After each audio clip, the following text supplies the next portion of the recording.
Live, News 8's Good Morning Connecticut starts now.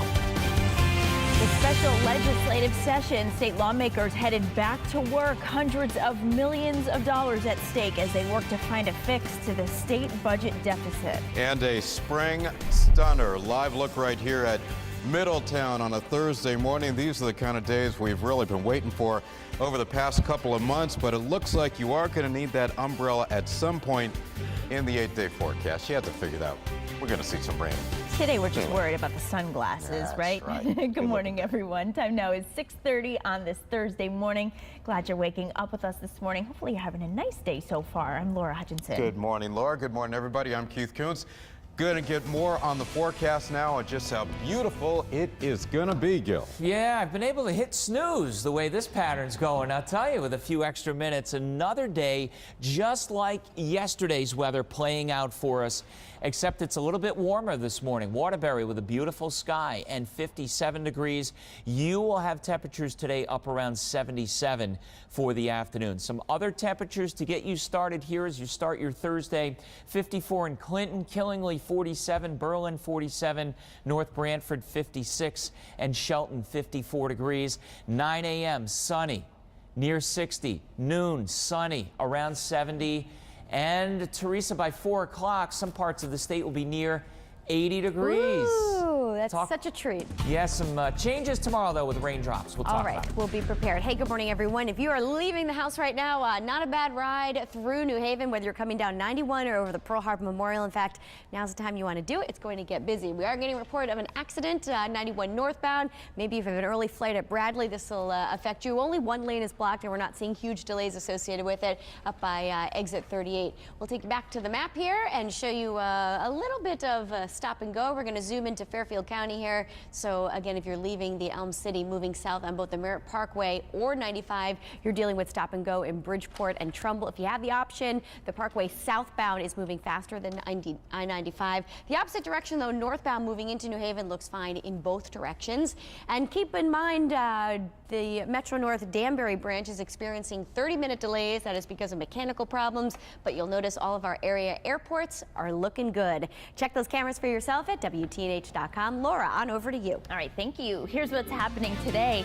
A special session of the General Assembly gets underway in Hartford. Lawmakers are set to vote on a budget today. News 8's Kent Pierce live for us outside the state capitol with what's at stake. Kent, good morning. Good morning to you, Laura. They tried last week. They really did. The General Assembly attempted to get in a budget vote, but didn't quite do it before the end of the regular legislative session. That's why they are going to start a special legislative session here at the Capitol in about 4 hours from now. Now, here's how it's going to work. The state Senate is going to meet first. Members are going to start debating and then voting on a plan to fix an almost $1 billion hole in the budget. They're doing that without any new taxes or fees, so that $1 billion has to come from nothing but cuts. Hundreds of pink slips have already gone out to state workers. Officials have said that as many as 2,500 state jobs could disappear as a result of all the cuts. Now, yesterday, several women's groups held a press conference to protest another kind of cut. This budget deal takes 6 different commissions that advocate for women, children, African Americans, Hispanics, Asian Americans.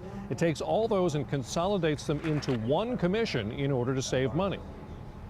Each of these 6 commissions represent specific populations with complex issues. Everybody who has been affected by this budget is going to be upset. You know, there are going to be elements in this budget. There's nothing pretty about this budget. Nothing pretty about the budget. That is mostly because of the ugly economy. People and businesses are earning less. That means the government is collecting less tax money. The consolidation of those advocacy groups will mean fewer staffers working on issues for those groups of people. And the argument that they were making yesterday is that those are the groups that are some of the most vulnerable in our society. In addition to voting on the budget, the groups coming here today and tomorrow, they're also going to vote on a plan by the governor to extend juvenile offender status to criminal suspects up to the age of 20. How it's going to work is the Senate will meet today. Hopefully they will vote by the end of the day today, and then the House of Representatives members have been told to come in tomorrow to do their part. We're live at the state capitol in Hartford. I'm Kent Pierce. Back to you. All right, Kent, thank you. Be sure to stay with News 8 for continuing coverage of our state's budget crisis. You can stay up to date both on air and online at WTNH.com. Laura, House committee today will hold a hearing down in Washington, D.C. on the mosquito-borne Zika virus public health crisis. House Democrats will hear testimony from health experts and community leaders on that issue. The discussion will also take up the urgent need for the president's emergency funding requests. Congresswoman Rosa DeLauro is co-chair of the Democratic Steering and Policy Committee that is holding that hearing.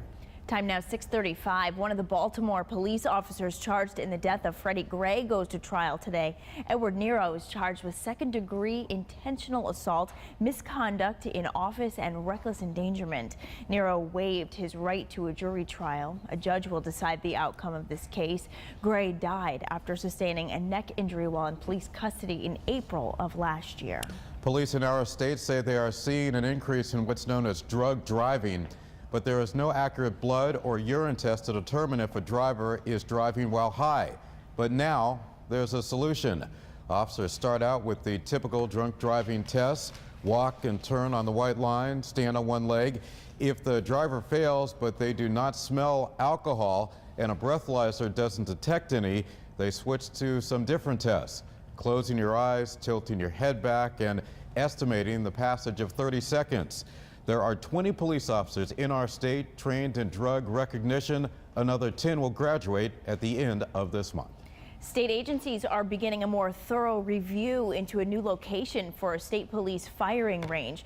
They're looking at a 110-acre site in Griswold. State police have been looking for a new range because the current one in Simsbury floods and the land around it is eroding. People in Wellington and East Windsor pushed back when state police considered sites in those communities. Here's what we're watching this Thursday morning. It appears the number of Americans who are going overseas and fighting with ISIS is now dwindling. The director of the FBI says the terror group's influence here in the U.S. is now on the decline. According to the FBI, the number of Americans who have gone or tried to join the Islamic State has gone down to just one a month. It used to be about half a dozen each month. Laura. Keith, federal investigators next week will give more details on that deadly Amtrak train derailment in Philadelphia. The National Transportation Safety Board will detail the probable cause of the crash on Tuesday. That train derailed exactly 1 year ago today, going more than twice the speed limit around a sharp curve and tumbling off of the tracks. 8 people died and more than 200 others were injured. Now to our Vote 2016 coverage. Presidential candidate Donald Trump today will meet with top Republicans down in the nation's capital. House Speaker Paul Ryan calls his meeting with the presumptive GOP nominee more of a kind of a meet and greet. Ryan's aides say don't expect to chat about any specific policy. Instead, of focus on the big picture, unifying the party around common principles. Trump will also meet with the chairman of the Republican National Committee, Reince Priebus, and Senate Majority Leader Mitch McConnell. Be sure to stay with News 8 for everything Vote 2016, both on air and online, all the way through the general election in November.